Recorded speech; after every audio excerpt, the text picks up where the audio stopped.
అలాగే ఆయన వీటితో పాటు మరి పోలవరం అంటేనే జీవనాడి. ఆ జీవనాడికి సంబంధించి వారు అధికారం చేపట్టిన తర్వాత వారు వెళ్ళి అక్కడ సందర్శించడం, గడిచిన ఈ 5 సంవత్సరాలుగా ఏ విధంగా ఈ పోలవరాన్ని వీళ్ళు నీరు గార్చారన్న సంగతి మీ అందరికీ తెలిసిందే.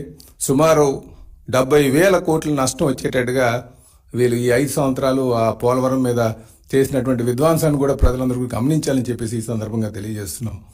అంటే ఏదైనా ప్రాజెక్టు పూర్తి స్థాయిలో నడుస్తున్నప్పుడు దానికి రివర్స్ టెండరింగ్ అని చెప్పేసి వాళ్ళ ఇష్టానుసారం చేస్తూ మొత్తం ప్రాజెక్ట్ అని నిర్వీర్యం చేసి, ముఖ్యంగా ఇక్కడ అందరూ కూడా గమనించాల్సినటువంటి విషయం ఏంటంటే పోలవరం నడకపోవడానికి కూడా కారణాలు కూడా గమనించాలి.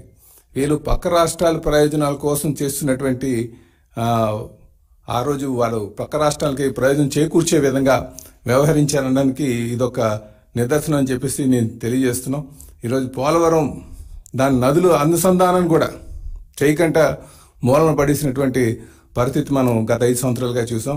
మేము రేపు రాబోయే రోజుల్లో ఖచ్చితంగా పోలవరాన్ని పూర్తి స్థాయి నిర్మాణం చేసి రైతాంగాన్ని ఆదుకునేటువంటి పరిస్థితి చేస్తామని చెప్పేసి ఈ సందర్భంగా తెలియజేస్తున్నాం.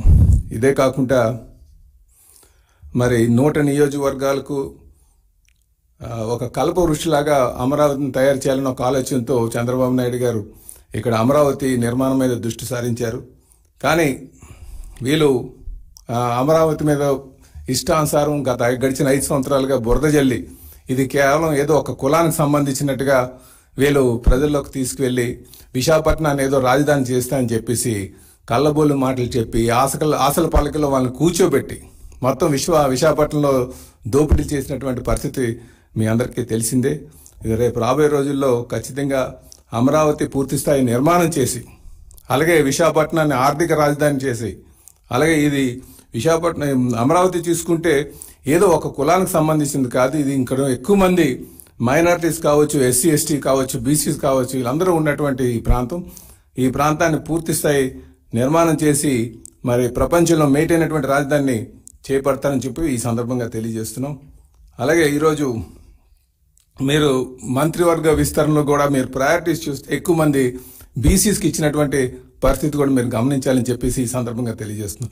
ఇవే కాదు, అలాగే అధికారంలో కూడా ఒక టాప్ లెవెల్ పోస్టులు కూడా బీసీలకు ఇచ్చారనే సంగతి కూడా ఈ సందర్భంగా మేము ప్రజలకు తెలియజేస్తున్నాం. అంటే ముఖ్యమంత్రి గారు అలాగే తెలుగుదేశం పార్టీ బీసీసీకి మంచి ప్రాధాన్యత ఇస్తుందనడానికి ఇది ఒక నిదర్శనం అని చెప్పేసి ఈ సందర్భంగా తెలియజేస్తున్నాం. ఒకమారు మీరు చూసుకుంటే మంత్రివర్గంలో సుమారు 8 మందికి బీసీలకు ఇవ్వడం జరిగింది.